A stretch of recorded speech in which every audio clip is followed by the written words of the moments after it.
Vous entendez tous parler de transition écologique.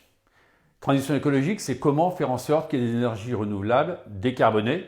Et parmi celles-ci, il y a naturellement le photovoltaïque, l'éolien, l'énergie hydroélectrique.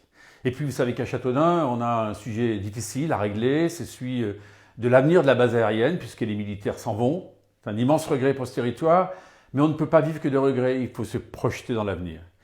Et sur ce territoire de la base aérienne, sur ces un peu plus de 400 hectares qui vont être dans un peu plus d'une année à la disposition et qui seront la propriété de la communauté de communes du Grand Châteaudun, depuis plus de 2 ans et demi, je dis bien 2 ans et demi, nous travaillons, j'ai travaillé avec Alain Benoît, j'ai travaillé avec Philippe Duprieux, et maintenant avec Fabien Verdier, sur l'arrivée d'une ferme photovoltaïque.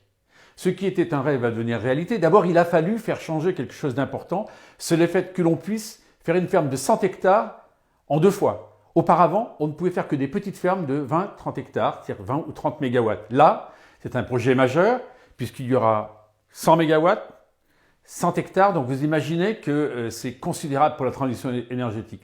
C'est aussi très important en matière de retombées financières pour notre communauté de communes. Et la négociation que j'avais conduite avec mes collègues élus en novembre 2019 vient d'être finalisée dans les mêmes termes financiers, je dis bien dans les mêmes termes financiers, pour la collectivité. Retenez simplement que ce seront pendant 30 ans des loyers importants et qui devraient avoisiner 7 000 € de l'hectare, donc chacun aura fait la multiplication tout seul.